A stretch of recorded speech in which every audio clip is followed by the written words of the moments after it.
Cidade forte, cidade bela, viaja o mundo cantando sempre o nome dela. Boa tarde a todos, eu sou Alexander Carvalho, assessor de imprensa da Secretaria Municipal de Comunicação Social, e a convite da Panorama FM, a gente ocupa esse espaço para fazer uma prestação de contas à sociedade sobre os trabalhos da Prefeitura Municipal de Itajubá.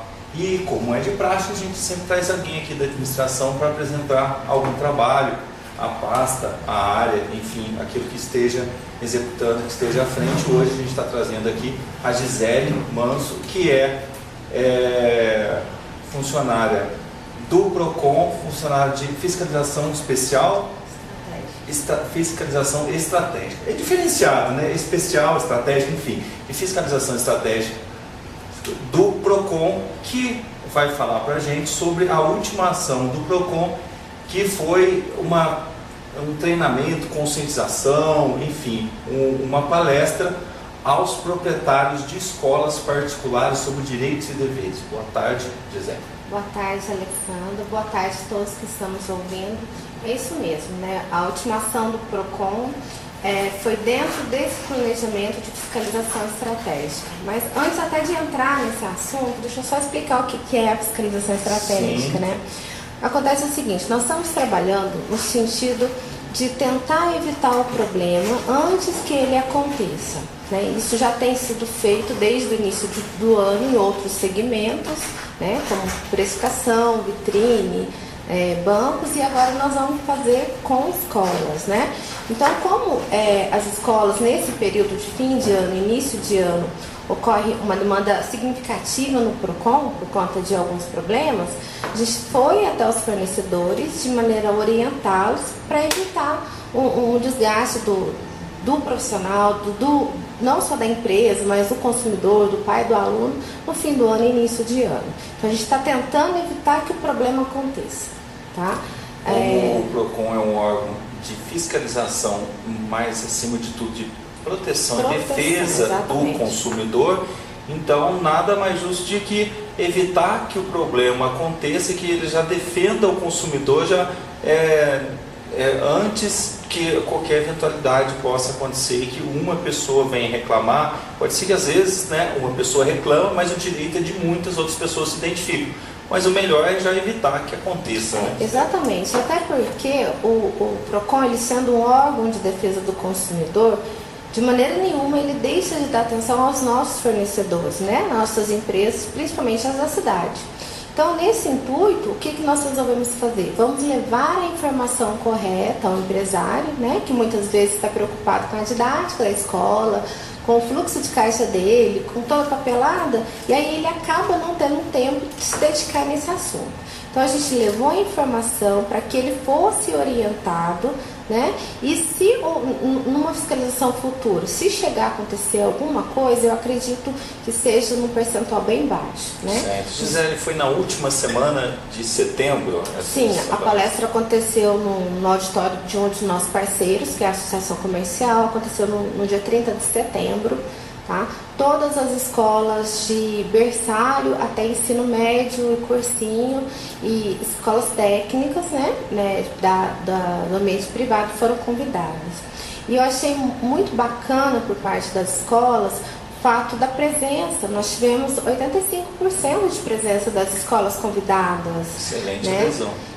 Por que nós vemos isso? Porque isso mostra o interesse da escola e o respeito que ela tem para com o cliente dela, né? Aquela escola que ensina para os alunos, olha, existem regras para ser seguidas, né? A gente vê isso na formação de nossas crianças. Nada mais certo do que ela dar o próprio exemplo, né? Não há problema, olha, eu não sabia da questão do direito do consumidor, mas eu fui atrás. Então, assim, eu aproveito até a oportunidade para dar os parabéns para as escolas que estiveram nessa palestra, tá? Gisele, e para quem não foi, para os proprietários que não compareceram, eles podem procurar o PROCON para obter as mesmas informações, porque é sempre tempo? Na verdade é o seguinte, todas as escolas, elas foram convidadas individualmente, né? Nós fizemos questão de visitar todas elas, deixar o comunicado, Pelo seguinte, o assunto tratado em palestra durou em torno de 3 horas, né? Então, pela demanda que o PROCON tem hoje, não só em escola, como em atendimento direto ao cidadão e todos os outros projetos, acaba sendo inviável atender uma a uma dentro do PROCON, né?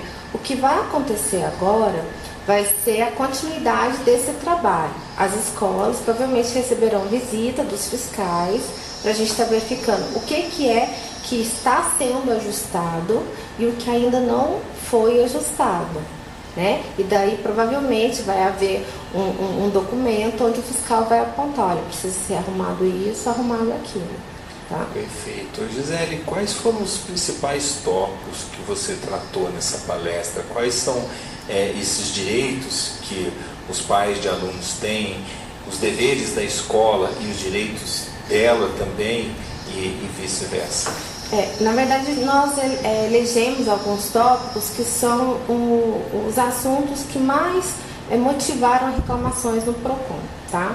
Então, o primeiro deles foi... No âmbito municipal ou de uma forma geral no país? Nós fizemos uma triagem de uma forma geral e depois nós reduzimos para o universo do município. Perfeito. Para ver se estava condizente e tudo mais. E aí nós descobrimos uma deficiência de informação, por exemplo, na parte de valor de anuidade, né? E reajuste, né? O primeiro item é esse. Como que o pai hoje tem que ter o cuidado quando ele vai contratar a escola? Então, a primeira coisa é ele olhar se no contrato que ele está assinando tem o valor integral da anuidade, né? Existem escolas que colocam o valor da parcela e a quantidade da parcela. Antes disso, é essencial que o pai tenha conhecimento do valor da anuidade. É o primeiro item que ele tem que olhar, tá? Com relação ao reajuste, os reajustes eles são feitos acompanhando, obviamente, o aumento inflacionário, né? Dificilmente se não vai encontrar uma escola que não reajustou, porque o custo dela foi reajustado e isso precisa ser acompanhado.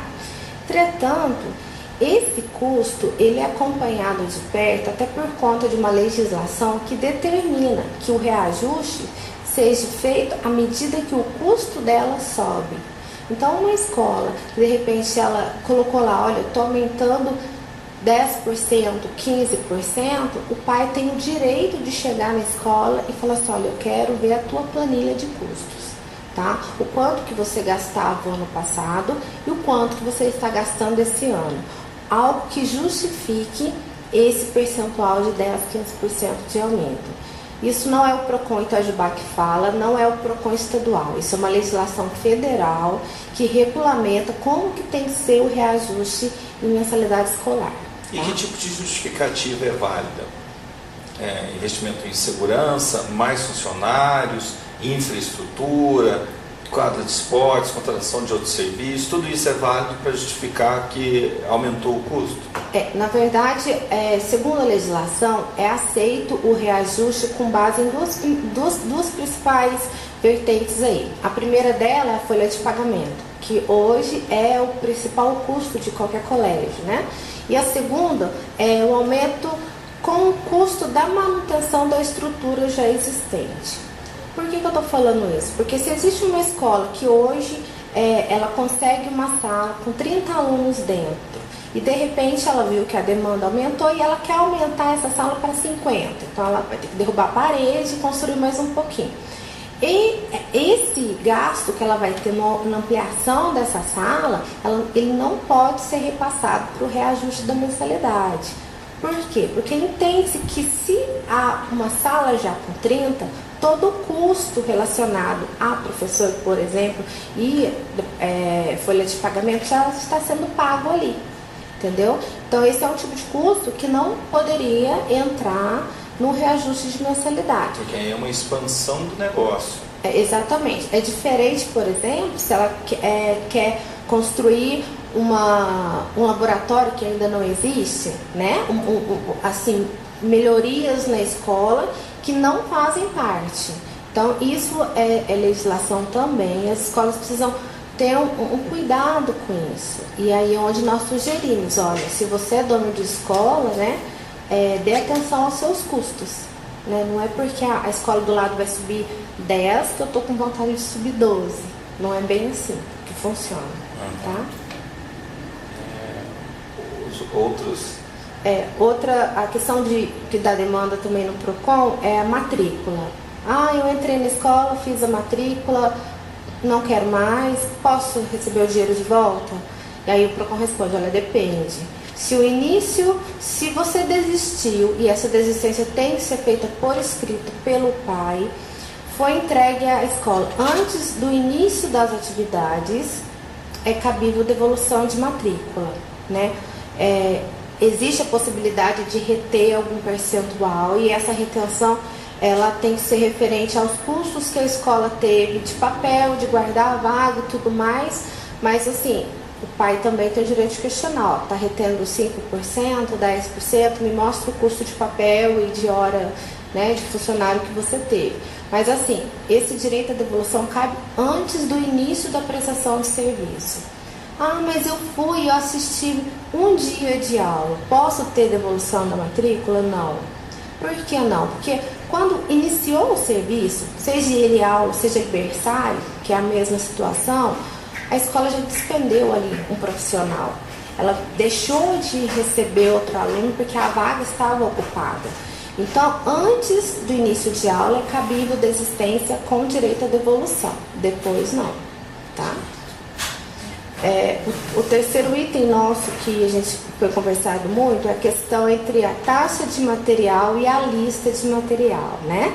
Nós temos escolas que eles oferecem não, né? Eles pedem aos pais as duas opções. E aí a legislação vem e fala o seguinte, não, se você escolhe dar para o pai do aluno a lista de material, você não pode pedir a taxa de material, né? É uma coisa ou outra, as duas não. Por que isso? Porque entende-se, segundo o Código de Defesa do Consumidor, que isso é um enriquecimento ilícito.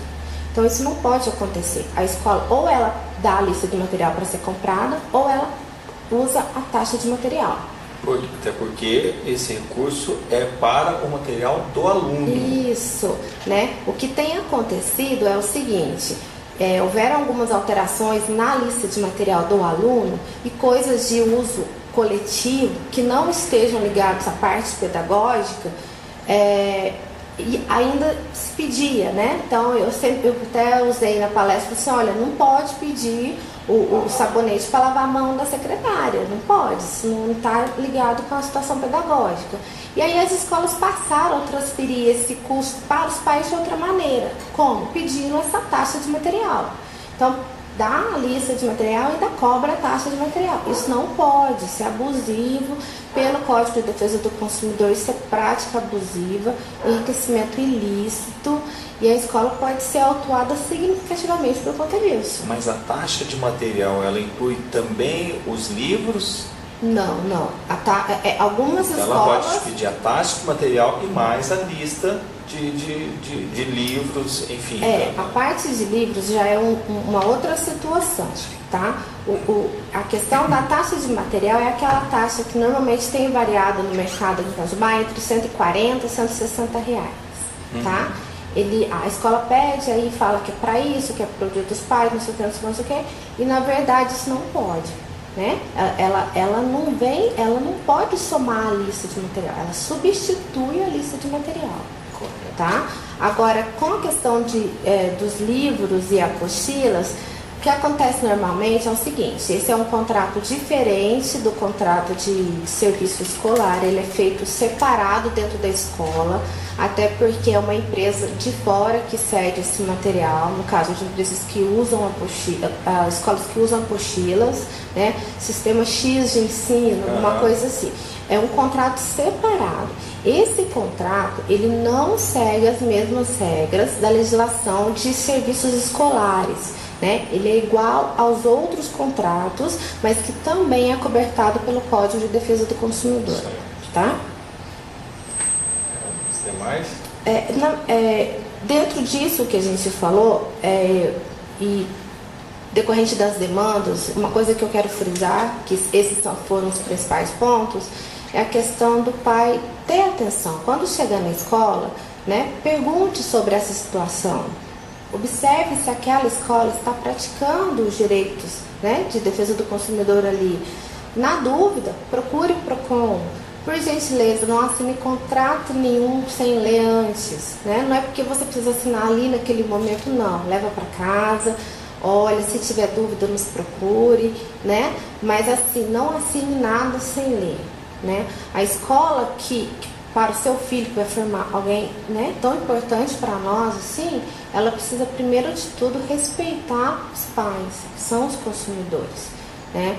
E aí, pergunte à escola, olha, você esteve na palestra do PROCON? Né?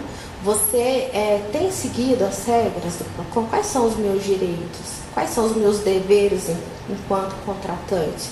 Porque o PROCON, ele existe para defender o direito do consumidor, mas de maneira nenhuma ele pode deixar os cuidados com o fornecedor de lado, porque ele precisa promover o equilíbrio de mercado.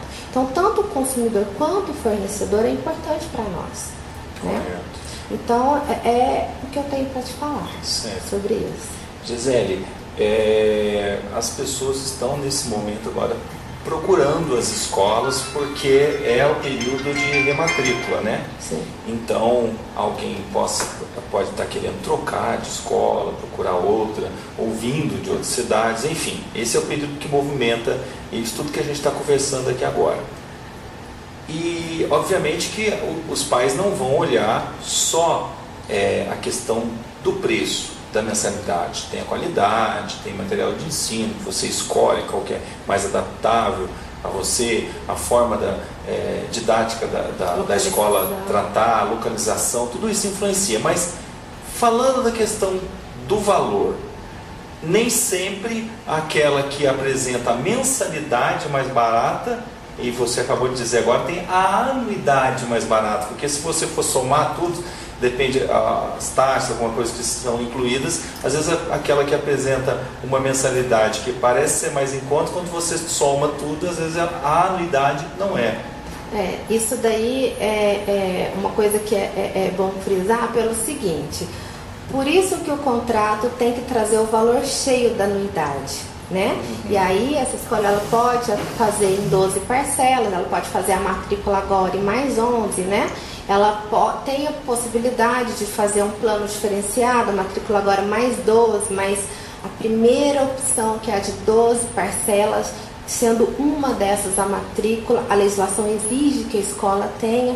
Então, essa anuidade tem que vir justamente para o pai conseguir comparar. E dentro desse, dando continuidade ainda a esse assunto, o que nós vamos fazer, o PROCON agora, pelas próximas semanas?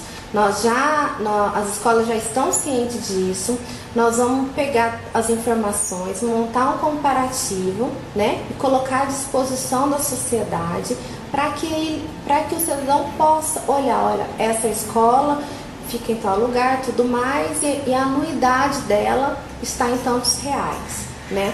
E uma coisa que eu achei até importante, colocar o seguinte, olha, tudo bem que o valor é importante, mas algumas escolas possuem alguns diferenciais, né? E aquela escola que quiser colocar isso à disposição da sociedade, ela vai nos mandar essa informação e isso vai agregar esse quadro comparativo, tá? Então, para quê? Para que o cidadão possa olhar e escolher aquele que melhor lhe convier, aquela escola que mais ele acha que combina com a situação financeira, com o lugar que ele mora, né, com o sistema pedagógico de ensino e tudo mais. Correto. Gisele, e como você percebeu, só uma pergunta, as universidades e faculdades não entraram nessa lista, não? Por enquanto a gente está trabalhando com as escolas de maternal, ensino infantil, fundamental, médio, cursinhos e técnicos. Tá? Por quê? Porque nesse segmento eu tenho muitas particularidades que o ensino superior não tem, né? Então o ensino superior ele vai ser trabalhado um pouquinho para frente, já que é diferente, por exemplo, o ensino superior eu não tenho lista de material, né? Eu não tenho taxa de material, né? Mas assim, isso vai ser trabalhado num segundo momento, tá? Não que eles não tenham que seguir uma regra, mas nesse momento é de berçário até ensino médio, cursinhos e cursos técnicos.